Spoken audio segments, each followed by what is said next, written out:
mu gihe irima ry'agatasi ryaraye ritanguye imvura nayo ikaba imaze kugwa. Abatari bake na cane cane abarimyi barakeneye kumenya ibijanye n'intabire bokoresha, ingero zo gutabira isi kugira umwimbu ube mwiza. Mbe iyo umurimyi agize urugero ruto rw'intabire canke ururenze urwashinzwe n'abahinga, hoba hariho ingaruka bigira ku mwimbu?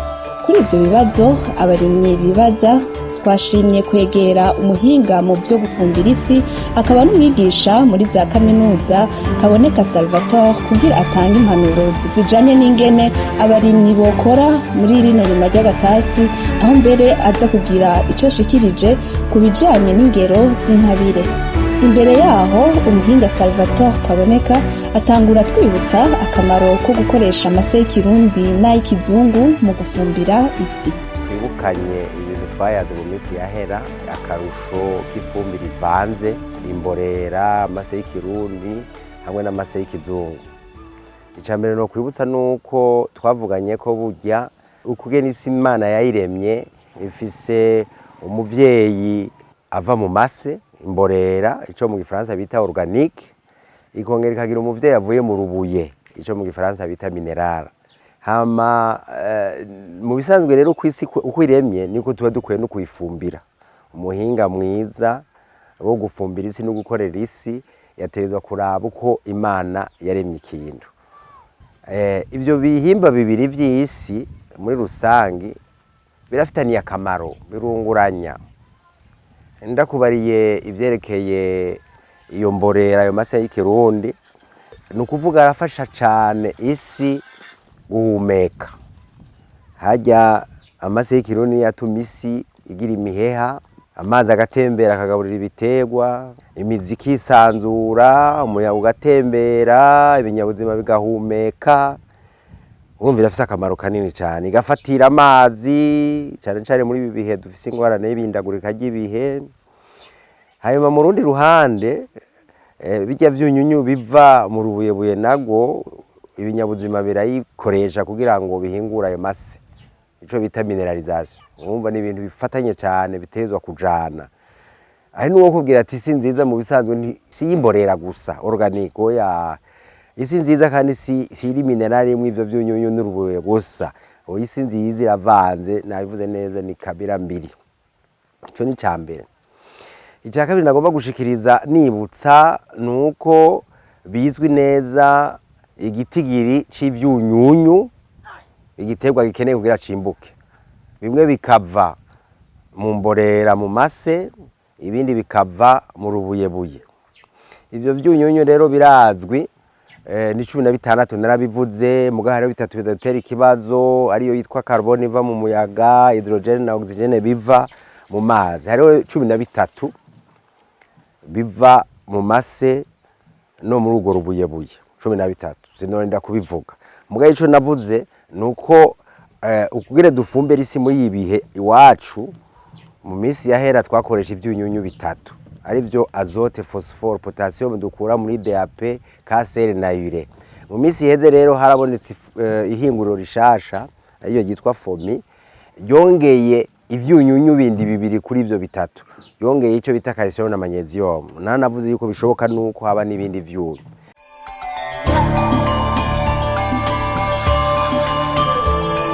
Muti none isi y'u Burundi yifashe gute? Umushakashatsi mu byo gufumbira isi akaba n'umwigisha muri za kaminuza Kaboneka Salvatore aratanga umuco. Isi y'u Burundi nkuko vyerekanywe n'ibicapwa, amakarata yagizwe na Izabu wafashanije na IFDC, u Burundi burakenya ivyunyunyu 8 muri bimwe 13. Icyunyunyu azote kirafise ikibazo, icyunyunyu phosphore kirafise ikibazo kurusha, potassium irafise ikibazo kurusha, calcium na magnesium ndabigaruka ko mu mwanya birafise ikibazo, sulfure irafise ikibazo, ico bita bore, cuivre, zinc n'ibindi bishika 8 nivyo kuri. Urumva birafise ikibazo. Rero uvyitegereje ushatse kuzana bitatu muri ivyo 8 9 bibuze, urumva nta ntambwe uburagira. turiko tuvuga tuti fomi yaragiza kunguko gato yongera ko 2 calcium na magnesium n'ibindi. Intambwe iracari ndende rero. Mu bisanzwe aya masi y'u Burundi nkuko vyerekanywe n'ivyo bicapwa nababwiye vyagizwe na Izabona IFDC turacafise intambwe ndende. Rero mvuga nti umuntu yoza n'ifumbire ryiza ngaha mu Burundi yoza n'ivyunyunyu 8-9 ni 9 mu bisanzwe kuko soufre nayishizemo. Ibicapwa vyagizwe na Izabona IFDC mu bihumbi 2013 vyarekenye neza ku isi y'u Burundi ifise umurazi urengeye kandi cibura vyavyo nyuma heje kubabwira 8-9 cyo bita pH iri hasi cyane mbavuga yuko iri munsi y'urugero kwa 5 rwa pH. Rero ndiko mvuga nti tufumbira tutafumbira tutabanje gutorera umuti uwo mururazi w'isi ari wa acidité du sol kandi kenshi ijana n'ikindi cyunyunyu gikara gitera toxicité aluminium taco turiko turakora ico nana nakivuze imbere ya byose rero no kugwanya umururazi hama tukaca tuza rero kuri urwo rugero rw'ivyunyunyu umuntu atanga. Nkuko abahinga bavyemeza isi ndimwa y'u Burundi irakeneye intabire uravye umururazi ifise. Ubwo none umuntu yofumbira isi ukavyumva canke hariho ingero yo kwisunga ukubahiriza ingero zashinzwe vyoba bifise ingaruka ku mwimbo. N'ubu nyene umuhinga Kaboneka Salvatore aratanga umuco. Uti mbega none urugero dufumbira rurafise ikibanza kinini mu kwimbura yego turetse ingene umuntu arima ingene ubagara amazi n'ibindi gupompa urugero dose d'application y'amangere rurafise nibwo rutuma wimbura bike cyangwa wimbura byinshi kandi ivyo bintu bitezwa kumenyekana. Aha rero muce mu nkundira nje mu mategeko agenga ifumbire ry'isi ingene umuntu abungabunga uburyohe bw'isi ingene umuntu abungabunga isi kuvyerekeye ivyunyunyu birimo. Gufumbira isi burya nico kimwe n'ibindi byose birafise amategeko bikurikira. Gushika no munsi tuza amategeko 3. Itegeko rya mbere riza guhura na nshaka kibazo bambaza c'urugero bagita mu gifaransa la loi du minimum bakongera bakagita la loi des facteurs limitants. Hari umuntu yaritoye n'umudagi yitwa Liebig, Justice von Liebig ni mu bijana bya 19. Iryo tegeko mu ncamake rivuga iki? Rivuga yuko ndabihinduye mu Kirundi karahara mu ruganda ntibacura. Washaka ubigereranya na nujya mugani baca mu Kirundi kuvyerekeye ibitungwa inka ati inka ikamwa ico yariye. Bivuga iki rero? Ngubu ntanza karorero bakubwiye bati ivyunyunyu tezwa gushira ku murimo uyu n'uyu ukitewa n'uyu binganuku. Wowe ukagabanya ukagira ikimanyu ukaderembeza ugatanga igice. Iyo tego rivuga yuko ca wimbura igice. Wimbura igice. Kuko nta utagisha dafise. Mbandanye wagomba nk'ubu ukaderembeza ugatanga ikimanyu umwimbu bikimanyu. Ico kirumvikana kandi iryo tegeko ntugire ngo riraba ryonyene ntiraba ibitego ntiraba uburimyi bwonyene no mu buzima busanzwe biriho. Iyo niyo tegeko yita la loi du minimum irakomeye cyane kuko ndi wihende urumva kubera ifumbira umuntu ashobora umunyagihugu ashobora kuba adafise amahera akwiye aragenda akagura ibiro 15 20 kuko arayo mahera ronse amuga akaba afise umurimo ngana gutya akaca yibaza yuko amemeze azoshobora kwimbura n'agahombo karengeye kuki kubera burya tufata igitego ngene gikura urubuto rwa rwifitiye ivyunyunyu bikwiye kugira ngo runage mugabo rumaze kunaga rutezwa kwambara amababi. Iyo ushize rero ivyunyunyu bike urashobora kumera igitego kiramera mugabo nticiyambike amababi kuko ayo mababi ni yaza gutanga ivyo dufungura. Naho ushizemo ibikwiye kugira ngo amababi aboneke igitego ciyambike bidakwiye ntikiza gushurika. Bidashuritse ntikizotanga intete. Niyo kiguhaye intete igihe udafite ivyunyunyu bikwiye ku rugero ruzwi inyandete usanga ataco zimaze zitaremereye bikwiye. Mu gifaransa bavyita poids de 1000 grammes. Bavuga yuko kugira ngo urabe ko igitego cashizemo neza cujuje uraba izo mbuto ukapima ugatora igihumbi ugapima ibiro vyavyo amagarama yavyo. Ico mvuze rero ugihaye bike kikugeza ku mababi ucongereje kiraguha amashugwe wongereje gatoyi urashika ku rutete ugashika ku mwimbu.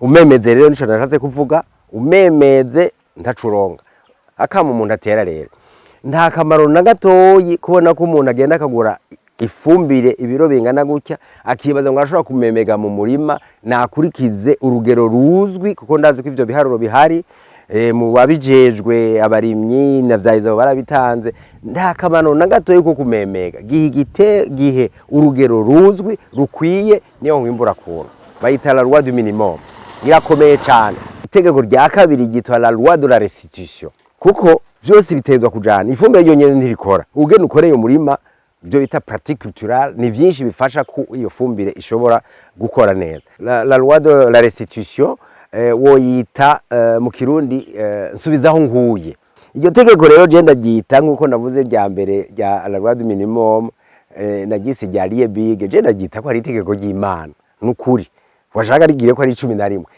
rivuga riti mu gihe warimye ahanye wimbuye ivyo utwaye ibisigaye bisige ngaho ivyo bicakashaka nibigumaho ubizike bisubize ivyunyunyu iyo byabikuye nivyo wajanye muhira harura bisubizeyo kugira ngo akanovera kisi kagume kwa kuntu kw'Imana yakaremye no kubwira nta honyene iryo tegeko subizaho nguye rikora ni mu mashamba atakintu yononye hajya n'igiti gitemvye amababa akorotse aguma asubiza bya vyunyunyu iyo tegeko rero riratugoye cyane ngaha mu Burundi ho birarengeje kubera urabona nk'ibitoki amababi y'ibitoki mu bisanzwe yarakwiye kuguma mu nguru z'igitoki tusha tuyikoresha kuza mwikawa gusasira ikawa mu gifaransa bayita le transfert de fertilité urumva n'igicumuro mu bisanzwe urabi iryo tegeko kandi birajanye utibijanye kubera iki kubera igihe usubije nk'ivyo vyunyunyu muri ivyo vyatsi muri ivyo bishakashaka muri ivyo bitoki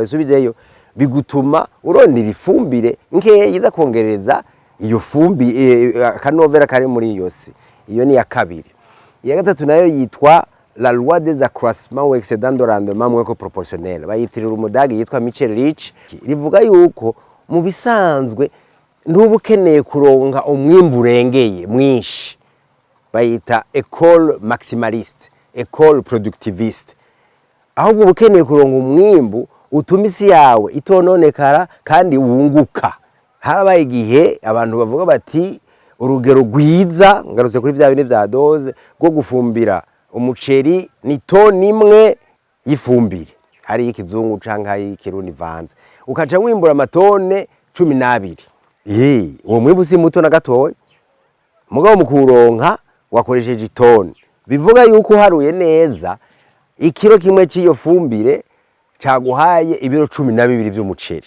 ivyo ndaza abantu babashakashatsi b'abanyamahanga bariko babikora ngaha babikoze nungira bakibandanya ariko ku rundi ruhande iza bikacivuga tatekaye ku muceri mu bisanzwe koresha ibiro 350 uraronka amatoni 7 nshize mu biharuro no kuvuga ubwo buhinga bwa izabu ukoresha ibiro 350 kugira ngo uronke toni 7 ikiro ciyo fumbire kiguha ibiro 200 wumvise uharuye ibiharuro by'amafaranga iyo rero bayita approche optimaliste harimo ibintu byo guharura amafaranga harimo ibintu by'amafaranga bya economy nayo mategeko kwa atatu mugabo nibyo twashimikiye ko turisubiremo rya tegeko bavuga ati akarahara mu ruganda ntibacura ukihenda urugero rw'ifumbire ku gitego iki niki igitego kiraguhenda umwimbu